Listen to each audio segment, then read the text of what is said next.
Hello students, मेरा नाम सुमैया है और मैं government girls higher secondary school Doda में टीचर हूँ। बच्चों, आज जो हम टॉपिक पढ़ने वाले हैं वो फ्रेंच रेवोल्यूशन का पार्ट 3 है, यानी इसका थर्ड सेगमेंट अब हम पढ़ेंगे। अब क्योंकि इससे पहले हम पार्ट 2 और पार्ट 1 पढ़ चुके हैं और थोड़ा सा हम एक क्विक रिकैप करेंगे। पार्ट 1 में हमने पढ़ा था कि किस तरह से जो है फ्रेंच रेवोल्यूशन का आउटब्रेक होता है 14 जुलाई 1789 को with the storming of Bastille fort, और उसके साथ ही जो है हमने पढ़ा था कि आखिर किन कॉजेज़ की वजह से, आखिर क्या ऐसे कॉजेज़ थे जो जाके जो है कारण बनते हैं फ्रेंच रेवोल्यूशन के। उसके बाद जो है हमने पार्ट सेकंड जो इस वीडियो का हमने डिस्कस किया था, उसमें क्या हमने देखा कि इस इवेंट के बाद जो स्टॉर्मिंग ऑफ बैस्टाइल फोर्ट होता है, जो आउटब्रेक होती है इस रेवोल्यूशन की, उसके साथ ही फ्रांस जो है एक कॉन्स्टिट्यूशनल मोनार्की बन जाता है 1791 में, और नेशनल असेंबली जो है वो बाय कॉन्स्टिट्यूशन जो है वो पावरफुल हो जाती है लॉज बनाने के लिए, और वो एक कॉन्स्टिट्यूशन को ड्राफ्ट करती है, और वो कॉन्स्टिट्यूशन जो है वो ह्यूमन राइट्स की बात करता है, और जिसमें लिबर्टी, इक्वालिटी, जस्टिस जैसे बेसिक आइडियाज़ को जो है नेचुरल और इनएलाइएबल राइट्स माना जाता है, और जिसे कि जो है स्टेट प्रोटेक्ट करेगी। इसके साथ ही जो है क्या हो जाता है कि जब स्टेट ये सब कर रही होती है, इसी टाइम पे जो राजा होता है फ्रांस का, लुइस 16, वो कंस्पायर कर रहा होता है। जो राजा होते हैं पर्शिया के, ऑस्ट्रिया के, उनके साथ मिलके इस रेवोल्यूशन को क्रश करने के लिए। लेकिन इसी टाइम पे जो है नेशनल असेंबली जो है वॉर डिक्लेयर करती है इन राजाओं के खिलाफ, और इसी दौरान जो है जब ये जंग चल रही होती है, उसी दौरान यहाँ पर ये फ्रांस में क्या हो जाता है कि जो जैकोबिन्स होते हैं वो पावर को सीज कर लेते हैं under the leadership of Maximilien Robespierre, और पावर को सीज करते ही वो लोग क्या करते हैं, वो वोटिंग राइट्स जो हैं 21 साल से ऊपर हर एक इंसान को दे देते हैं। और रॉबिस्पेयर के पावर कैप्चर करते ही क्या हो जाता है, रेन ऑफ टेरर का दौर जो है वो शुरू हो जाता है फ्रांस में, जो कि 1793 से 94 तक चला। अब जो है सबसे पहले ये लोग जो क्या करते हैं कि राजा को फांसी चढ़ा देते हैं, और बाद में उसकी वाइफ के साथ भी सेम फेट जो है बेचारी के साथ एग्जीक्यूट किया जाता है। अब उसके बाद जब रॉबिस्पेयर को भी गिल्टन किया जाता है, तो डायरेक्टरी रूल एस्टैब्लिश होता है फ्रांस में, जिसमें 5 जो डायरेक्टर्स हैं वो रूल करते हैं। और ये जो अरेंजमेंट किया होता है सिर्फ इसलिए किया होता है ताकि पावर कंसंट्रेशन कुछ हाथों में रोकी जा सके, किसी एक हाथ में जो है पावर कंसंट्रेट ना हो। लेकिन इनके बीच में भी क्लैशेस होते रहते हैं, जिस वजह से इनको भी जो है बार बार डिसमिस किया जाता है। और फाइनली पॉलिटिकल जो इंस्टेबिलिटी फ्रांस में आ रही होती है डायरेक्टरी की वजह से, ये रास्ता बनती है डिक्टेटरशिप की राइज का, यानी अब जो है रूल आता है नेपोलियन बोनापार्टे का। अब इसके साथ ही जो है हम आज का जो चैप्टर है वो स्टार्ट करेंगे। अब हमने देखा कि रेवोल्यूशन जो है वो हुआ, लेकिन इस रेवोल्यूशन को हम अलग अलग पर्सपेक्टिव से अब देखेंगे। अब सबसे पहले इसमें हम क्या देखेंगे कि क्या औरतों का इस रेवोल्यूशन में कुछ मिला, क्या सच में ये रेवोल्यूशन औरतों के लिए भी था। ये जो है एक क्वेश्चन मार्क है हमारे सामने कि क्या औरतों को भी इस रेवोल्यूशन से कुछ मिला। अब हम इसमें जानते हैं। अब ये बता रहे हैं कि बहुत शुरू से ही क्या हो रहा था कि औरतें जो हैं वो एक्टिवली पार्टिसिपेट कर रही थी इन रेवोल्यूशंस में, जो भी चेंजेस आ रहे थे फ्रेंच सोसाइटी में, और वो इसीलिए इन्वॉल्व हो रही थी इस रेवोल्यूशन में ताकि वो रेवोल्यूशनरी गवर्नमेंट को प्रेशराइज करे, ताकि वो कुछ इस तरह के कदम उठाए जिससे औरतों की लाइफ जो है थोड़ी आसान हो जाए। अब थर्ड एस्टेट की ज़्यादातर औरतें जो थी उन्हें अपनी जीविका के लिए काम करना पड़ता था, यानी उन्हें अपनी लिविंग के लिए, लाइवलीहुड के लिए जो है काम करना पड़ता था। और ये क्या काम करते थे? ये दर्जी थे, ये धोबने थी, ये फूल बेचा करती थी, फ्रूट्स बेचा करती थी, सब्जियां बेचा करती थी बाज़ारों में। और ये घरों में एज अ सर्वेंट्स जो है एम्प्लॉय होती थी, किनके? अमीर लोगों के घरों में as a servants, house help ये काम करती थी। और ज़्यादातर वुमेन जो है उनको एजुकेशन के लिए या फिर जॉब ट्रेनिंग के लिए कोई सुविधा नहीं थी। और जो खाली औरतें जो लड़कियां जो नोबल्स या फिर किसी अमीर घरानों से, जो थर्ड एस्टेट के अमीर घरानों से जो ताल्लुक़ रखती थी, वही जो है वो स्कूलों में पढ़ने जाया करती थी। और वो भी इसलिए ताकि उसके बाद उनकी अरेंज मैरिजेस करवाई जा सके। वर्किंग वुमेन जो थे उन्हें जो बाहर काम कर रहे थे उसके अलावा अपने घर के काम भी संभालने पड़ते थे। उन्हें खाना बनाना पड़ता था, उन्हें पानी लाना पड़ता था, उन्हें लंबी लंबी कतारों में जो है खड़े होना पड़ता था अपने बच्चों के लिए, ब्रेड लाने के लिए, अपने बच्चों के लिए खाना वो बनाना पड़ता था, इन्हें अपने बच्चों का ध्यान रखना पड़ता था। और औरतों की जो तनख्वाहें थी, जो सैलरीज थी, वो मर्दों से कम थी, बेशक उनका काम सेम ही हो। अब अपने इंटरेस्ट को डिस्कस करने के लिए औरतों ने अपने पॉलिटिकल क्लब स्टार्ट किए, न्यूज़पेपर्स स्टार्ट किए, ताकि औरतें अपने प्रॉब्लम्स को डिस्कस कर सकें। अब 60 विमेन क्लब्स जो हैं वो हमें फ्रांस के अलग अलग सिटीज़ में देखने को मिलते हैं, जिनमें से society of revolutionary and Republican women जो हैं वो सबसे ज़्यादा फेमस होते हैं। और जो मेन डिमांड होती है विमेन की वो क्या होती है कि हमें भी वही पॉलिटिकल राइट्स दिए जाएं जो मर्दों को दिए जा रहे हैं। लेकिन औरतें जो हैं वो डिसअपॉइंट होती है जब कॉन्स्टिट्यूशन ऑफ 1791 जो है वो उन्हें खाली पैसिव सिटीजन्स बना के छोड़ देता है। हमने देखा था ना, नेशनल असेंबली ने औरतों को, जो भी यंगस्टर्स थे जो कि 25 साल से नीचे जो थे उन्हें, और जिनके पास प्रॉपर्टी नहीं थी, उन सबको पैसिव सिटीजन्स जो है डिक्लेयर कर दिया था, यानी वो लोग वोट नहीं दे सकते थे। अब ये लोग जो है ये डिमांड कर रहे थे कि हमें भी वोटिंग राइट्स होने चाहिए, हम भी जो है असेंबली में इलेक्ट होने चाहिए, हम भी पॉलिटिकल ऑफिसेस को होल्ड करने चाहिए। लेकिन उन्हें धीरे धीरे ये एहसास हो गया कि नई गवर्नमेंट में उनके लिए कोई भी जगह नहीं है, ना ही उनके इंटरेस्ट के लिए गवर्नमेंट कुछ करने को तैयार है। अब जो शुरुआती साल होते हैं उसमें रेवोल्यूशनरी गवर्नमेंट जो है वो कुछ ऐसे कानून लाती है जो औरतों की ज़िंदगी को थोड़ा बेहतर करती है। सबसे पहले तो जो है स्टेट स्कूल्स की क्रिएशन की जाती है, जिसमें सभी लड़कियों के लिए स्कूलिंग जो है वो कंपलसरी कर दी जाती है, यानी अब सब लड़कियां जो हैं वो पढ़ेंगी। और उनके जो फादर हैं वो उन्हें मैरिज के लिए फोर्स नहीं कर सकते उनकी मर्जी के अगेंस्ट। अब उनकी मर्जी के अगेंस्ट, और जो शादी थी ना, अब वो जो है वो क्या कर दी गई, एक कॉन्ट्रैक्ट बना दिया गया जिसमें लड़का या लड़की अपनी मर्जी से आ भी जा सकते हैं और निकल भी सकते हैं, और इसे जो है मान्यता दी गई सिविल लॉ के अंडर। और डाइवोर्स को लीगल बना दिया गया, और डाइवोर्स जो है मर्द या फिर औरत दोनों ले सकते हैं। और अब जो औरतें हैं वो जॉब्स के लिए ट्रेन हो सकती हैं, वो आर्टिस्ट बन सकती हैं या फिर छोटे मोटे अपने बिजनेस भी चला सकती हैं।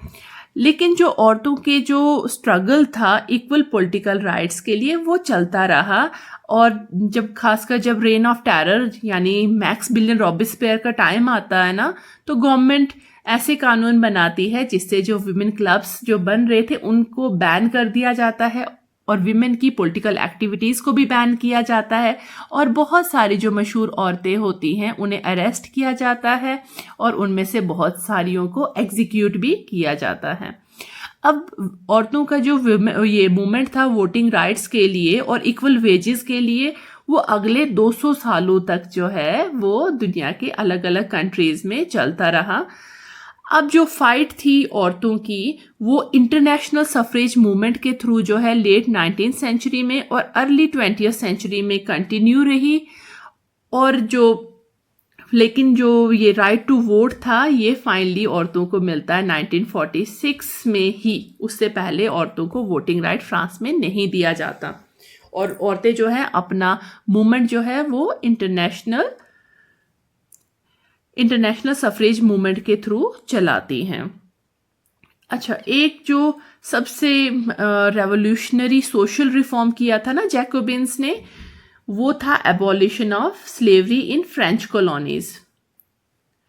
अब जो कॉलोनीज थी फ्रांस की, कैरिबियन, मार्टिन क्यूब में, गैडेलोप में, सैन डोमिंगो में, वो इम्पोर्टेंट सप्लायर्स होते हैं कुछ डेली वो नीड की कमोडिटीज़ की, जैसे टोबैको था, इंडिगो था, शुगर, कॉफ़ी। लेकिन जो यूरोपियंस थे वो काम के लिए इन इतने दूर और अनजान जगहों पर जाना ही नहीं चाहते थे, जिस वजह से वहाँ पे लेबर की शॉर्टेज थी। अब क्योंकि यूरोपियंस जो हैं इन कॉलोनीज में जाके जो है काम करने को राज़ी नहीं हैं, और इन कॉलोनीज में जो जो चीज़ें जो बन रही हैं वो जो है वो डेली बेस में बहुत ही इम्पॉर्टेंट कमोडिटीज़ हैं। तो इसलिए जो है लेबर की बहुत ज़रूरत होती है, लेकिन यूरोपियंस जो हैं वो जाना ही नहीं चाहते हैं। तो ये जो नीड होती है लेबर की, इसको पूरा किया जाता है ट्रायंगुलर स्लेव ट्रेड, जो कि यूरोप, अफ्रीका और अमेरिका के बीच में होता है। और ये जो स्लेव ट्रेड है ये 17वीं शताब्दी में जो है शुरू हुआ था, और पूरे 18th सेंचुरी में बहुत कम लोग जो हैं इस ट्रेंड के खिलाफ, ये जो चल रहा था, ये जो स्लेव ट्रेड चल रहा था, इसके खिलाफ जो है बात करते हैं या इसके खिलाफ जो है होते हैं। अब नेशनल असेंबली जो है बहुत सारे डिबेट्स करती है कि जो लोगों के पास जो राइट्स की हम बात कर रहे हैं, क्या वो कॉलोनीज में जो हमारे लोग हैं जो स्लेव्स हैं उनको भी मिलना चाहिए। लेकिन कोई भी लॉ जो है वो पास नहीं कर पाते। क्योंकि उनको लगता है कि बिजनेसमैन जिनकी इनकम जो है डिपेंड करती है स्लेव ट्रेड के ऊपर, वो नाराज हो जाएंगे। और फाइनली जो कन्वेंशन होती है 1794 की, वो लेजिस्लेट करती है कि जितने भी फ्रेंच ओवरसीज पोजेशंस हैं वहाँ पर सभी गुलामों को, सभी स्लेव्स को जो है वो आज़ाद किया जाएगा। लेकिन ये जो है ये भी एक शॉर्ट टर्म मेजर की तरह वो सामने आता है। क्योंकि सिर्फ 10 साल के बाद ही नेपोलियन जो है वो री इंट्रोड्यूस करता है स्लेवरी को, और जो प्लांटेशन ओनर्स थे उन्हें जो है उन्हें ये चीज़ ठीक लगती है, इसीलिए ये जो है इसको री इंट्रोड्यूस करता है।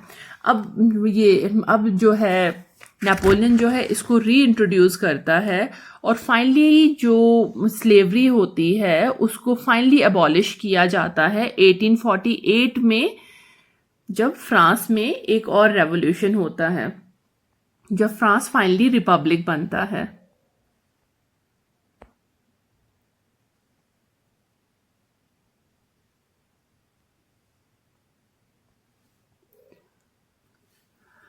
अच्छा, अब जो इसमें टॉपिक आता है वो यही है कि क्या जो पॉलिटिक्स है वो रोज़मर्रा के लोगों की ज़िंदगी में बदलाव ला सकती है।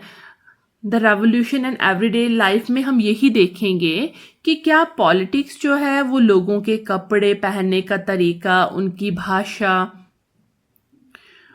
या फिर वो क्या किताबें पढ़ेंगे, वो सब जो है डिफाइन कर सकती है। तो ये कह रहे हैं कि 1789 के बाद फ्रांस में जो है बहुत सारे बदलाव आए, मर्द, औरत, बच्चों, हर एक की ज़िंदगी में।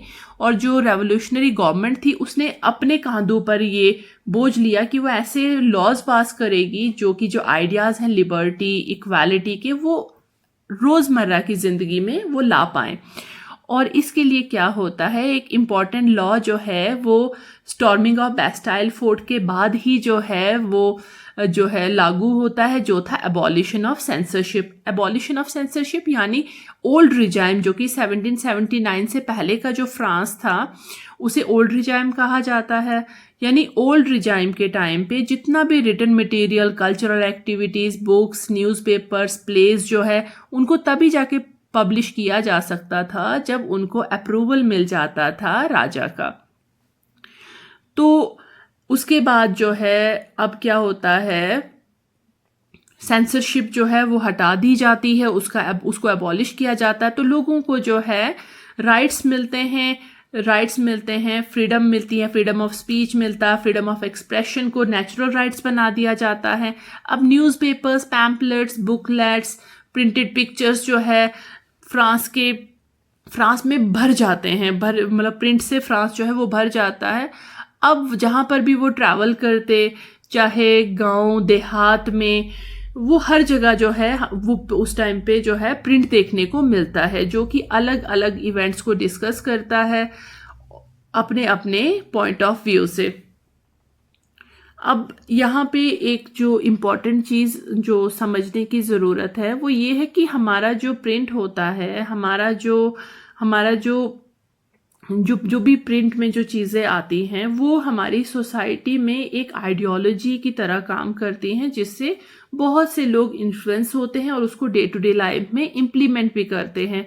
अब जैसे फ्रीडम ऑफ प्रेस था, जो कि लोगों के व्यूज़ को या इवेंट्स को एक्सप्रेस करता था, और हर साइड जो है वो दूसरे को कन्विंस करना चाहती थी, अपनी पोजीशन को डिफाइन करना चाहते थे through the medium of print, plays, songs या फिर फेस्टिव प्रोसेशंस।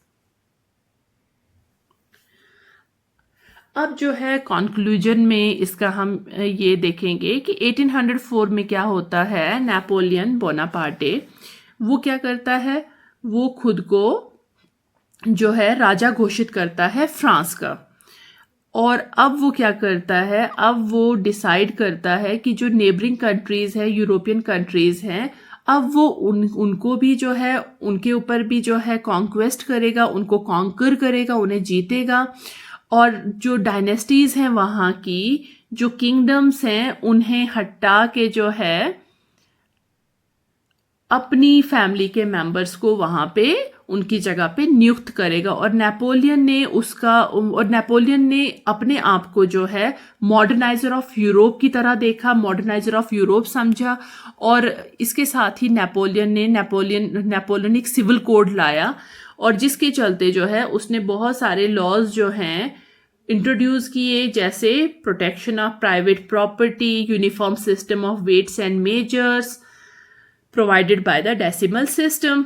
इनिशियली शुरुआत में बहुत लोगों को लग रहा था कि नेपोलियन जो वो लिबरेटर है, यानी वो हमें आज़ाद कराने आया है डेस्पोटिज्म से और हमारी जिंदगियों में आज़ादी लेके आएगा। लेकिन जल्दी ही लोगों को समझ आ गया कि ये जो नेपोलियनिक आर्मीज हैं, इनको जो है हर जगह जो है अब मसीहा की तरह नहीं बल्कि एक आक्रमणकारी की तरह देखा जा रहा है।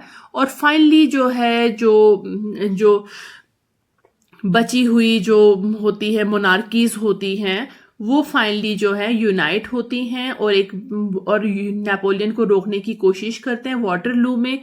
और बैटल ऑफ वाटरलू होती है 1815 में, जहाँ पे नेपोलियन मारा जाता है।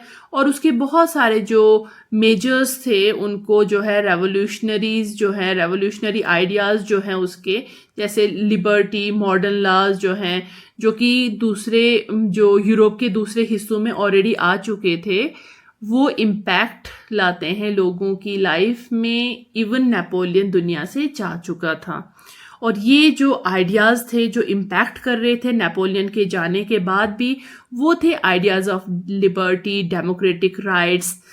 और जो सबसे इम्पॉर्टेंट लेगेसी है फ्रेंच रेवोल्यूशन की, यानी जो धरोहर है, वो क्या है कि फ्रेंच रेवोल्यूशन ने पूरे यूरोप को जो है 19th सेंचुरी में फ्यूडल सिस्टम से आज़ाद किया। फ्यूडल सिस्टम फ्यूडल सिस्टम क्या होता था कि राजा जो है अपनी एम्पायर के अलग अलग हिस्से कर देता था और एक हिस्से पे किसी फ्यूडल लॉर्ड को बिठा देता था, और वो फ्यूडल लॉर्ड जो है राजा के बिहाफ पे जो है स्टेट को रूल करता था। और वहाँ पे जो लोग जो हैं, जो हमने देखा था, जो कुछ वो फ्यूडल प्रिविलेजेस इंजॉय करते थे, वहाँ के लोग जो हैं एक तो टैक्सेस दिया करते थे, उसके अलावा फ्री सर्विसेज दिया करते थे इनको। जब कोई मतलब कभी भी अगर आर्मी का कोई वो इन्वेजन हो रहा है, तो जो ये है जो ये फ्यूडल लॉर्ड्स है, तो इन्हें अपनी आर्मी में अपनी सर्विसेज रेंडर करनी पड़ती थी। इनकी ज़मीनों पे, इनके घरों पे कोई काम होता था, इनको जाना पड़ता था। इवन अगर कोई रोड बन रही होती थी तो इन्हें तब भी जो है अपनी सर्विसेज जो हैं वो रेंडर करनी होती थी फ्यूडल लॉर्ड्स को। तो इस तरह से फ्यूडलिज्म जो था ये एक बहुत ही एक्सप्लॉयटेटिव सिस्टम था। इवन इसी में सर्फडम भी होता था, जिसको इंडिया में बेगार सिस्टम कहा जाता है। तो ये एक बहुत ही एक्सप्लॉयटेटिव सिस्टम होता है। और फ्रेंच रेवोल्यूशन जो है इसकी सबसे जो बड़ी लेगेसीज हैं उनमें यही है कि जो मॉडर्न आइडियाज़ हैं, liberty, equality, justice, fraternity, French revolution ने दुनिया को ये आइडियाज़ दिए। इसके अलावा जो फ्यूडलिस्टिक सिस्टम था सोसाइटी का, जो फ्यूडलिज्म था, उसको एबॉलिश किया और नेशन स्टेट्स की तरफ रास्ता पेव किया।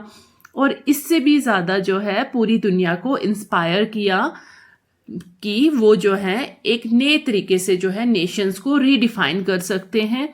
जैसे इंडिया में टीपू सुल्तान ने जो है यहाँ पे ट्री ऑफ लिबर्टी लगाया था, या फिर राजा राम मोहन रॉय जो हैं वो भी इंस्पायर होते हैं फ्रेंच रेवोल्यूशन के आइडिया से और यहाँ पे जो है रिफॉर्म्स करना शुरू कर देते हैं और रिफॉर्म मूवमेंट्स जो हैं इंडिया में स्टार्ट हो जाते हैं। और हमने देखा था कि कैसे राजा राम मोहन रॉय ने सती प्रैक्टिस को अबॉलिश किया, या बाकी सारे चाइल्ड जो मैरिजेस थी, विडोरी मैरिजेस थी, बहुत सारी चीज़ों में उन्होंने जो है उनको जो है लाइफ्स को इम्प्रूव करने की कोशिश की है। तो फ्रेंच रेवोल्यूशन जो है ये एक बहुत ही इंस्पायरिंग इवेंट रहा है ह्यूमन हिस्ट्री में, ह्यूमन मॉडर्न हिस्ट्री में, जिसने जो है बहुत इम्पॉर्टेंट रोल प्ले किया है। आज के जो हमारे मॉडर्न वो सिनेरियो में बहुत सारे ऐसे आइडियाज़ हैं जो फ्रेंच रेवोल्यूशन से इंस्पायर्ड हैं। और फ्रेंच रेवोल्यूशन ने लोगों को हिम्मत दी। इससे पहले क्या होता था, मोनार्कीज होती थी, राजा हुआ करते थे और राजा को हराने के लिए दूसरा राजा लगता था, यानी एक राजा को हराने के लिए दूसरा राजा उसके ऊपर आक्रमण करता था। यानी इससे पहले नहीं देखा गया मॉडर्न हिस्ट्री में कि लोग जो हैं वो राजा के खिलाफ खड़े हुए और लोगों ने जो है सत्ता परिवर्तन किया। और पहली बार जो है रिपब्लिक्स देखने को मिली जो कि मोनार्की को एबॉलिश करके थी।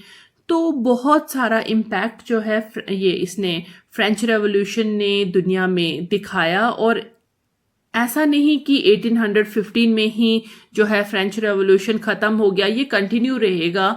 1830 में इसका एक हमें मिलेगा आउटब्रेक देखने को, फिर 1848 में फाइनली जो है जो फ्रांस जो है वो रिपब्लिक बन जाएगा। तो इसलिए ये चैप्टर बहुत ही इम्पॉर्टेंट है इंडिया एंड कंटेम्प्रेरी वर्ल्ड के पार्ट 1 बुक का। अब इस चैप्टर में हमने आज का जो पार्ट 3 है उसमें हमने क्या क्या चीज़ें देखी। हमने देखा कि औरतों को जो है इस रेवोल्यूशन ने क्या दिया, इस रेवोल्यूशन ने औरतों की लाइफ्स में क्या बेटरमेंट लाई और कैसे औरतों ने इस रेवोल्यूशन में पार्टिसिपेट किया। लेकिन पार्टिसिपेट करने के बाद भी औरतों को थोड़ा बहुत तो राहत मिली, जैसे उनके लिए पब्लिक स्कूल्स खोले गए या उन्हें जो है अब जॉब ट्रेनिंग दी जा रही थी और वो अपनी जो पसंद का कोई प्रोफेशन जो है वो ऑप्ट कर सकती थी। उनके फादर उनकी ज़बरदस्ती शादी नहीं कर सकते थे, उन्हें एजुकेशन जो है उनके लिए कंपलसरी कर दी गई। लेकिन स्टिल जो औरत का जो मकाम था, औरत का जो स्टेटस था, वो उसे पूरी तरह से नहीं मिलता है, क्योंकि उसे जो है वोटिंग राइट्स नहीं मिलते, उसे जो है कोई भी जो ऑफिस जो है पॉलिटिकल ऑफिस होल्ड करने के राइट्स नहीं मिलते, वो इलेक्ट नहीं हो सकती थी नेशनल असेंबली के लिए। तो औरत को जो है, जो विमेन जो है, उन्हें पूरे उनके जो राइट्स जो उन्हें चाहिए थे वो उन्हें नहीं मिलते हैं। और फाइनली इंटरनेशनल वुमेन सफरेज के चलते जो है उन्हें 1946 में जो है राइट्स मिलते हैं। अब दूसरा जो इसमें हमने देखा था कि जो मतलब जो स्लेवरी थी, इसमें जो दूसरा इम्पॉर्टेंट चीज़ हमने देखी थी कि जैकोबिन रिजाइम का जो सबसे इम्पॉर्टेंट एक कंट्रीब्यूशन है वो क्या है कि उन्होंने स्लेवरी को एबॉलिश किया था फ्रेंच कॉलोनीज में। और वो जो उन्होंने जो फ्रेंच कॉलोनीज में जो स्लेवरी को एबॉलिश किया था, वो सिर्फ 10 साल के लिए टेम्परेरी अरेंजमेंट बन के रह जाता है जब नेपोलियन स्लेवरी को री इम्पोज कर देता है। उसके बाद हमने देखा था कि पॉलिटिक्स एंड एवरीडे लाइफ की क्या, रेवोल्यूशन एंड एवरीडे लाइफ में कि क्या पॉलिटिक्स लोगों की लाइफ, उनके कपड़े, उनकी लैंग्वेज को चेंज कर सकती है। हाँ, बाय मेकिंग लॉज। जब जो लॉज बनते हैं, जब ये इवेंट होता है 1789 का स्टॉर्मिंग ऑफ बैस्टाइल फोर्ट, तो उसके बाद सेंसरशिप को अबॉलिश किया जाता है, जिससे प्रिंट जो है वो फ्लरिश करता है, न्यूज़पेपर, पैम्पलेट्स, बुक्स की शेप में। और फाइनली जो है लोग जो हैं वो अपने व्यू पॉइंट्स को डिफरेंट पर्सपेक्टिव से दे सकते थे। और फाइनली जो है 1804 में नेपोलियन बोनापार्टे जो है वो राजा बन जाता है, फिर से फ्रांस का डिक्टेटर बन जाता है वो। और बाकी जो फ्रांस होता है, फ्रांस के अलावा जो आसपास की कंट्रीज हैं उनके ऊपर भी हमले करना शुरू कर देता है। और उसकी वजह वो बोलता है कि वो मॉडर्नाइजर है, यूरोप का वो मसीहा है। वो जो उसका काम है कि वो बाकी कंट्रीज को भी जो है एनलाइटन करे, उन तक भी जो ये रोशनी है इस रेवोल्यूशन की वो पहुंचाए, और उनके जो राइट्स हैं उनको भी जो है राइट्स मिलने चाहिए, फ्यूडलिज्म एबॉलिश होना चाहिए। और फ्रांस में जो सिस्टम चल रहा था उसी सिस्टम पे जो है वो क्या करते हैं, वो जहाँ जहाँ वो जाते हैं उनकी फौजें, वहाँ पर भी वो वही सिस्टम एस्टैब्लिश करना शुरू कर लेते हैं। लेकिन जो कंजर्वेटिव्स होते हैं, यानी जो राजा थे उस टाइम पे, चाहे वो ऑस्ट्रिया का था, पर्शिया का था, या बाकी जो थे, तो वो लोग क्या करते हैं, वो एक बैटल होती है, बैटल ऑफ वाटरलू में, जहाँ पे वो नेपोलियन को हरा देते हैं। और उसके बाद जो है फिर से जो है वापस से मोनार्की एस्टैब्लिश कर लेते हैं। लेकिन ये जो है शॉर्ट टर्म रहता है। 1830 में जो है जो फ्रांस में फिर से लोग जो है वो रिवोल्ट करते हैं और constitutional monarchy under Louis Philippe जो है फिर से एस्टैब्लिश होती है। और फाइनली जो है 1848 में जाके जो है ल्यूइस फिलिप को भी हटाया जाता है और फ्रांस जो है वो पूरी तरह से रिपब्लिक बन जाता है। लेकिन उस वक्त भी औरतों को वोटिंग राइट्स नहीं दिए जाते हैं। तो इसके साथ हमारा चैप्टर जो है वो कंप्लीट होता है। आई होप आप सबको समझ आई होगी। Thank you, bye.